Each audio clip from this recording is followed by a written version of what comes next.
Hi, and welcome to another Healthy Living Resources. Today we're going to be talking about establishing a bedtime routine for your child, so stay tuned.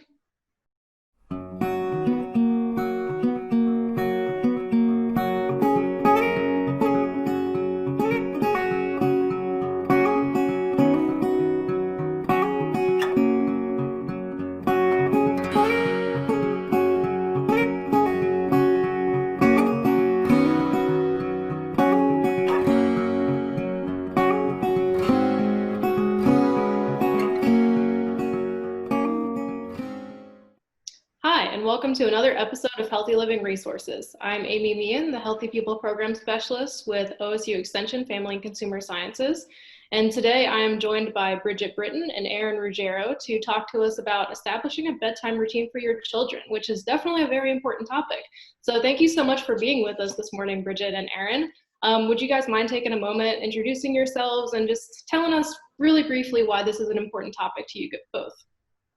Yeah, Amy, thank you so much for having us on today. My name is Bridget Britton, and I'm the Family Consumer Sciences Educator in Carroll County, which is over on the eastern side of the state. And I've been with Extension for about 5 years. This topic is really important to me. I have a background in social work and early childhood development is something I specialized in. And I have a son who is 20 months. So anybody with young children or who had young children at one point or are around young children know the importance of getting them to bed and what a struggle it can be. So that's why it's really important for me. And I also have a sister-in-law who is working through struggling with a bedtime routine with her youngest child as well. So kind of trying to help her through the importance of that and how we can work together. So that's why this is an important topic for me. So thanks so much. Thank you. And Erin? Yeah, thank you. So I'm Erin Ruggiero. I am a family and consumer science educator in Medina County. I've been here for a little over a year. And much like Bridget, my background is in child and family development. So that's where my interest for this first developed. And then prior to this, I worked as a pre-kindergarten teacher. So I saw how not having a routine could affect their daily life. And then I'm a parent to a 2-year-old boy. So it's a lot different when you actually have to put things into practice rather than just saying, well, do this and do that, but actually having that experience of trying to establish a routine and trying different things to see what works. So I'm excited for Bridget and I to be able to share what's worked for us and hopefully give some other parents some tips. Wonderful. Well, thank you again both for being here. I really appreciate it. And I know this is a super important topic. I've got a niece and a nephew that I've seen my brother struggle with this. So I'm interested to learn more as well. Looking forward to having kids in the future. So can you guys tell me a little bit, why is establishing a bedtime routine just so important? I know we've all heard that, but why exactly? So we know that establishing and maintaining good sleep habits, it helps your child fall asleep, stay asleep, and to wake up and feeling rested and refreshed. It can also prevent future sleep problems. And we know that not only do repetition and structure help children to feel safe, but a good bedtime routine will also help you build and nurture your relationship with your child, because that's often a time where you get some one-on-one and that quiet time, and you might have some conversations with them as they get a little bit older that you might not have had when things are a little bit crazy and it's during the daytime. But also a little bit of, like I had mentioned, as being a teacher, you can see during the daytime how much, and we know this as adults, how much if you don't get a good night's sleep, that is going to affect your day. So it's important to start those routines as young as you can. Definitely. I think that makes a lot of sense. I remember my mom would always read to us before bed, and I loved that as a kid growing up. And that lasted for a while, too. That was great. Bridget, do you have anything else to add? No, I think that Erin kind of hit everything really head on there. Great job, Erin. Awesome. So we talked about that, getting enough sleep is important, even for us as adults. And I believe kids need a lot more sleep than us. So would you guys mind delving into exactly how much sleep children need these days? Yeah, so the all across the board, the American Academy of Pediatrics, the Cleveland Clinic, Akron Children's Hospital, just more specifically in our state, all across the board can agree that infants, which is 7, to 11 months, will need 10 to 12 hours 10 to 12 hours at night. and then about 2 naps a day. And that can range, differently depending on the baby. Our littlest babies are going to sleep a lot more. But also depends on, do they go to a babysitter, right? So you're going to learn what your child needs, but the basis is 10 to 12 hours at night and 2 naps during the day. That will last approximately an hour and a half to 2 hours. And then our toddlers will sleep about 12 to 14 hours a day, which is about 12 hours at night. And then at some point you kind of get rid of that extra nap. And during the day, it's typically you would nap in the morning and in the afternoon. At some point you will get rid of that morning nap and transition to just an afternoon nap, which my son, who is 20 months, just got rid of his morning nap. So it was kind of one of those things where it was like, he's growing up a little bit, got rid of that morning nap. But his routine has changed with going to the babysitter. So so 1 nap in the afternoon, and then our preschoolers need about 11 to 13 hours of sleep a night. So we're transitioning away from the naps completely by the time they're in preschool. So 11 to 13 hours a night. And then our school age, 9 to 12 hours of sleep at night is what they need. Wonderful. That's good to know. That is a lot of sleep and definitely a lot of different nap routines that I'm sure is a struggle to get used to and switch up and knowing when to switch it up. Erin, do you have anything to add? Just wanted to follow up with what Bridget said about, you might notice that your child's a little bit different. And I've heard parents say, my child needs those 2 naps, even though developmentally they say they shouldn't. If they don't have them, they're a mess. So you really do have to pay attention to your child's cues and what they need. And also on the other side, I know my sister has, my niece is 5 now, but when she was 3, she just wouldn't nap anymore. Now, some 3-year-olds need that nap to get through the day, but if, you don't want to have this struggle every day if they're not going to take it. But even if you don't do a nap, rest time is important, and we'll talk a little bit about naps and how that affects your nighttime sleep. Okay, awesome. Yeah, I guess that makes a lot of sense that every child's different. I'm really glad you mentioned that, because I'm sure some parents would struggle if they're not able to follow the recommendations specifically. Absolutely. Yeah, so it's nice that you mentioned all of that and kind of gave that wiggle room for people to be able to understand and adjust as they need. So speaking of naps. Oh, I'm sorry. One more thing I wanted to share too, Amy, because we're talking about every person's unique, right? Mm-hmm. Every person's bedtime is going to look differently, right? So especially during this pandemic, my son still gets the 12 hours at night that he's supposed to be getting, but we don't put him to bed till 10 p.m. So everybody gasped, right? Because 10 p.m. is late for a 20-month-old, but he still sleeps the 12 hours at night, And I have a friend whose husband is a cop and she's a nurse, and they work second shift. So they don't see her if they don't, keep her up late. So everybody's bedtime may look different, but are you making sure they're getting the recommended amount of sleep? That's important too. So I just wanted to make sure that parents, don't feel one way or the other, right? Like I have to put my kid in bed at 8 p.m. or I'm not a good parent. No, for sure. And I'm really glad you mentioned that, especially during the pandemic and kids not being in school and things like that, and just the uncertainty of going back to school or virtual learning, that's probably really affected a lot of bedtime routines. Do you, just real quick, do you either have anything to add to that, or anything you've seen yourselves with your small children as a result of the pandemic affecting your routines at all? Anything you'd like to add? Yeah, I would say that definitely everybody's routine, right, has been interrupted and affected by the pandemic. And I would say to try to get it back to as close to a routine as possible, even including work, right? If you're working from home, to try to make sure you're going to sleep when you normally would, waking up, doing your morning routine that you would do. So the same kind of thing for children, right? If they are doing their schooling from home, still getting them up, when they would maybe get up for school, and getting them ready, and then doing school at home, whatever that looks like. I think it's important to transition them back to their typical routine as much as you can, because I think it's, in the summertime, we're a little bit more lax. with the bedtime routine, and that's okay. But now as school is getting ready to start, or maybe you are going to be doing school from home, it's still important. We thrive off of routines, whether we're children or adults. And like Erin shared, you can tell, right, in a daycare setting, whether the kid is thrown off of their routine or not. So it's very important to kind of find a routine. Maybe it's called your pandemic routine, right? Find a routine that works for your child. Erin, do you have anything? Yeah, I was just going to add to that. So even if you find that you need to change the timing, which we did because we're not getting up as early as we were before. We used to have to get up, get to daycare, get to the office by 8 o'clock. So we used to have to wake my son up. Well, we were like, okay, we don't have to wake him up. He's able to sleep in a little longer.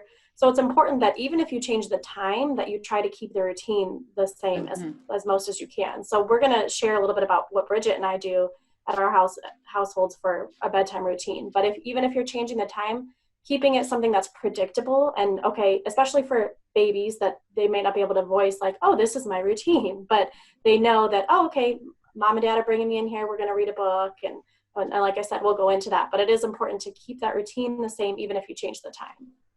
Wonderful. Thank you both for sharing. I think that's so important, especially for our viewers to be listening to this and understand that it's okay to adjust. This is a hard time for everybody, that you can still keep those routines or make things look similar enough to your children, regardless of how you need to adjust personally. So I think that's really important. And I bet nap time is probably a little bit different during the pandemic time too. So how do naps affect if children sleep well at night, if at all, and what are your recommendations on those things? So as Bridget had mentioned, usually infants that are about 6 to 12 months take about 2 naps a day. So you might find that if, say your child's at a babysitter or at daycare and they say, oh, they only took 1 nap today. It was kind of crazy in the afternoon. So you might find that evening they're going to be a little bit more cranky. They might need to go to sleep a little bit earlier. So it's important to know how their day went so you can make sure that their bedtime is appropriate. If you wait too long, I know for my son, we would notice if we're just like, oh, well, he didn't seem super tired, but we waited till the point he was overtired, then that just meant a rough bedtime for us. So really paying attention to how much they sleep. For toddlers, it's usually about 1 nap between 1 to 3 hours, but that can vary. I've had friends that say, my child takes a 20-minute nap and that's all they need and they're fine. So again, as we said, it's really about what your child needs, but just making sure that you're trying to offer it and at least that quiet time to get them a little bit of time throughout the day.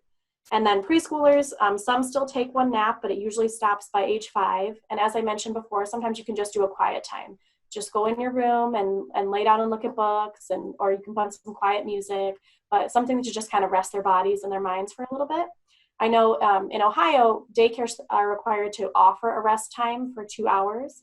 And that goes from preschool to all the way to pre-K. And when I was a pre-K teacher, I had a lot of parents that said if I know they fall asleep at school because they've had a busy day, but if they sleep at school, I can't get them to bed at night. So, again, that's just knowing if you're trying everything and you're doing this routine, but they just don't seem tired, you can't make them fall asleep. You can try, but so it's important to know, so maybe if they cannot go to sleep that night, then you just give them an hour and you wake them up and say, time to look at books, or you don't even have them sleep. You just have them rest quietly. So it definitely affects how their sleep at night goes. Bridget, anything to add there?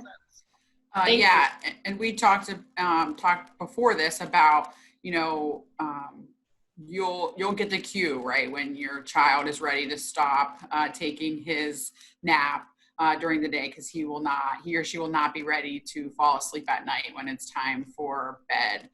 So they'll let you know, whether they verbally let you know or not. But when we shared a little bit ago about the pandemic routine, right, we're just kidding about it.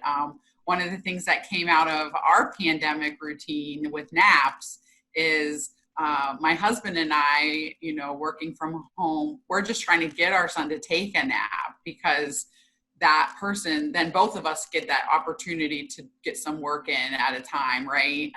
Instead of one of us not getting able to get work done. And so we would let him nap wherever. So it would be on the couch, it would be on the floor. It was rarely in his crib, mainly because one of us was always working in our office, which is next to his crib. And so, if we're on a call like this, then he would hear it and then wake up. Worrying about what is it going to be like when he goes back to the babysitter and he has to go back into, the pack and play and things like that. So that's kind of an example of how you get through nap time sometimes, he takes a nap, he does it well. But that's kind of our pandemic nap time right now, is he falls asleep where he falls asleep. That makes sense. Yeah, I've seen that with a lot of kids, sleeping in car seats or whatever. If that's where they fall asleep, that works. It's fine. I don't think I ever really took naps as a kid, but that probably helped me go to sleep every night. So that's good to know that was, there was a purpose behind it. So you guys have both alluded to it a little bit since you do have young children. Could you delve in a little further about how you both individually have developed your own bedtime routines and what they are and how you establish them? Yeah.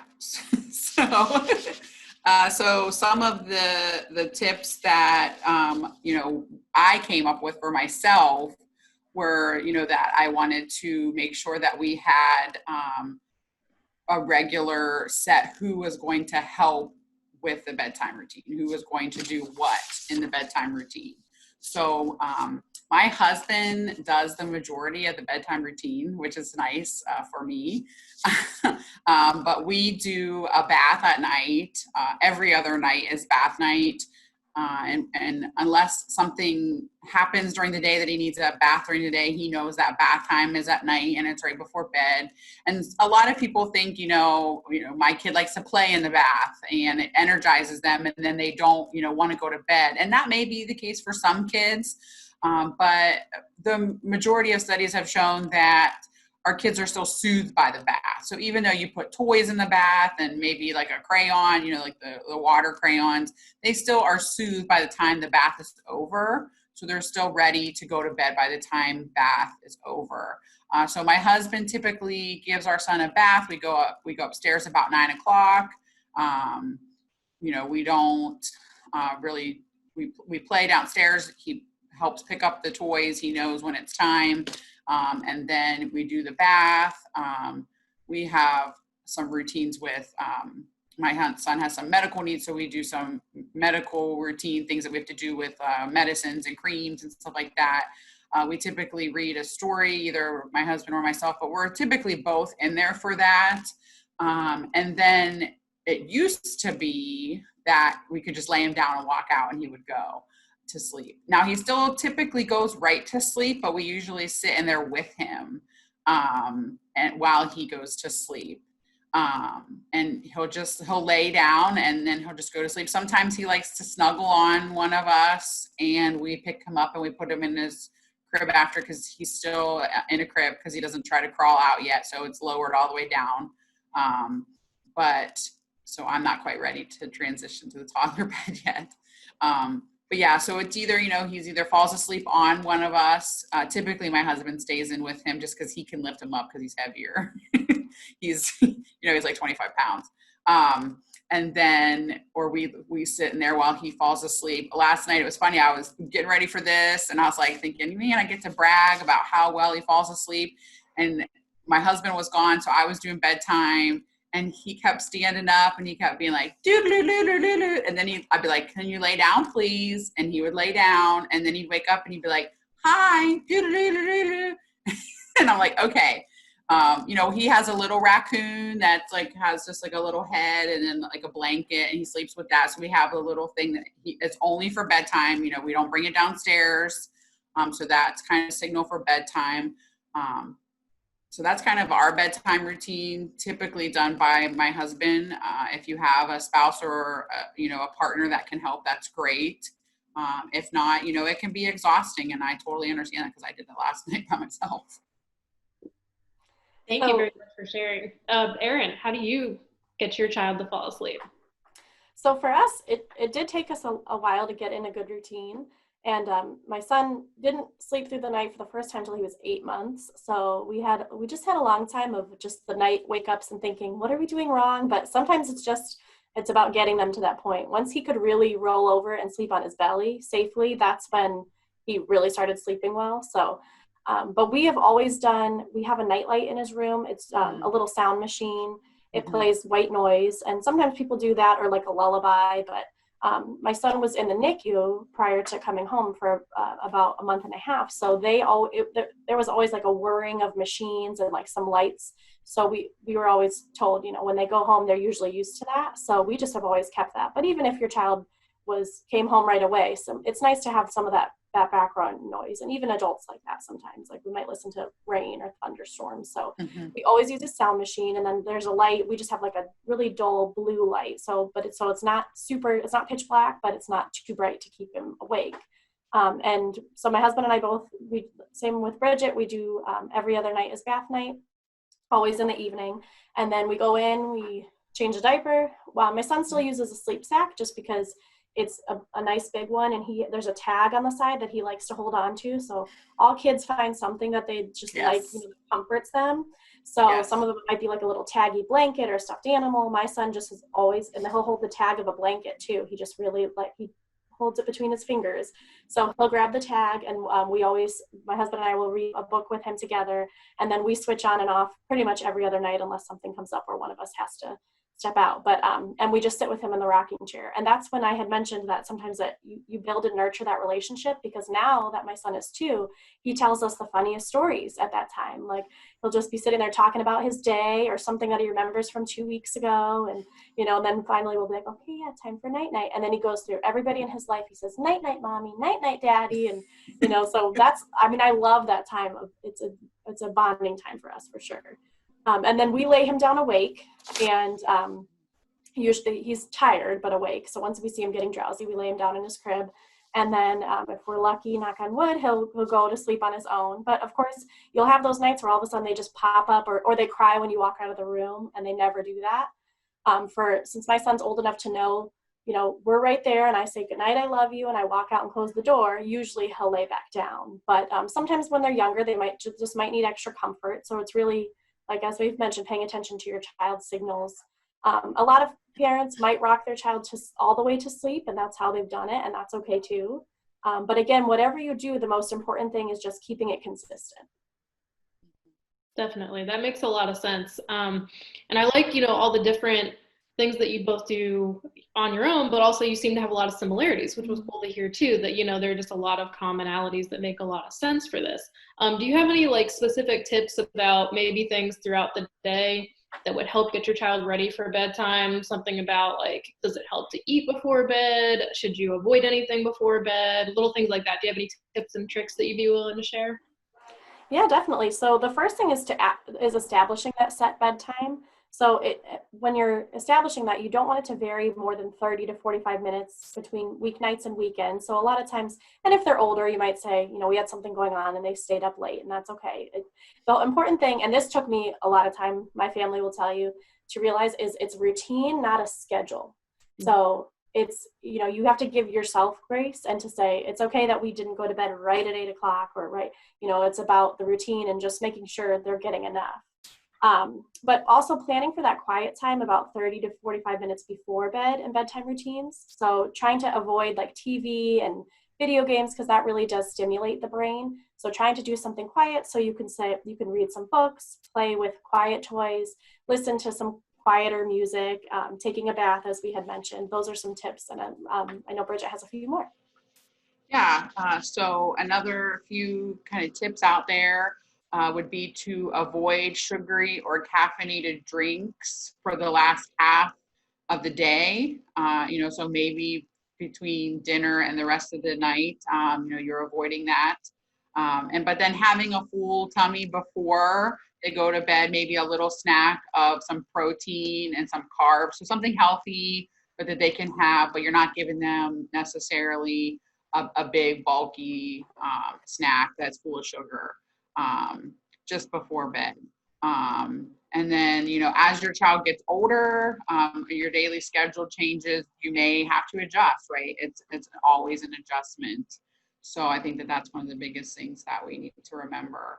And I just want to give a little shout out to my special needs parents out there, because I'm one of them, that our bedtime routine, your bedtime routine might look a little bit different. We talk about sometimes not giving a lot of drinks to your children before bed so they don't, wet the bed a lot as we start transitioning to try to potty train, right, and not wet the bed at night.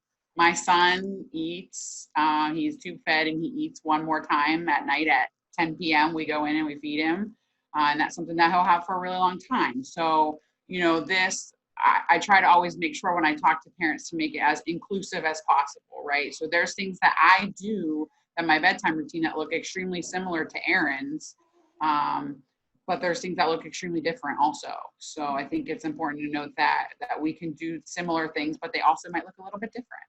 Mm-hmm. No, definitely. And thank you for sharing that. I know that I'm sure that helps a lot of parents out there, that vulnerability. So thank you for that. So I see we're getting a little short on time. So I just wanted to check in with you both. Do you have any final thoughts you'd like to share, just for anybody out there listening? So far, this information's been wonderful, by the way. I've already learned a ton. So thank you both for being on here and sharing your experiences. Well, we're happy to help. And the main thing to remember is that changing habits, it takes time, but with persistence, it will work. So you might have watched this and said, oh my gosh, we don't have a routine at all, and we've been failing, but you haven't. A routine is going to make it easier for the parents as well. So, we want it to be bedtime to be a good experience for everybody and not a daily battle. So it will take time, and you might have to try different things, but trying to implement one thing at a time is good. So maybe you don't start tomorrow and say, okay, starting tomorrow, no TV, you're going to bed at 8, and try and do it all at once. So try to say, okay, first we're going to try the quiet time before bed, and then we're going to try to move bedtime a little earlier. And then we're going to try having some, no screens in the bedroom if your child's a little older. So try to do one thing at a time so that not only as a parent you're not overwhelmed, but your child's not feeling like their whole world is turned upside down. Mm-hmm. Right, absolutely. Like she said, kind of go off that trial and error. It's not everything's going to work. Some things are going to work. Don't compare yourself to other parents. What works for one child may not work for another child. My son also spent time in the NICU. He hates noise in his bedroom. So, I think, I thought the same thing, that he might like it. He doesn't. So it's going to look different for everything, for everybody. So yeah, and it will take time. It could take years. My niece is 4 and they're still working on trying to get a good solid bedtime routine for her. So you all can do it. It's still a work in progress for us. So thank you so much for having us, Amy. We really appreciate it. Yes, thank you both so much for being on here, and again for sharing all of your personal experiences and just everything that you had to offer. I know is so important to our listeners out there. So we really appreciate you taking the time to be so open with us and share with us. Both of you, really appreciate you being here. And thank you, viewers, for taking the time to join us this morning. We really appreciate having you watch us. And again, I'd just like to remind you, you're always welcome to reach out to your local extension office for any further resources or questions you might have. Check out Live Smart Ohio, which is our blog, and also Ohio Line, where we have a bunch of fact sheets where you can find a bunch of resources related to these topics. And thank you so much for joining us again, Bridget and Erin. We really appreciated having you. And we'll see y'all next time for another episode of Healthy Living Resources.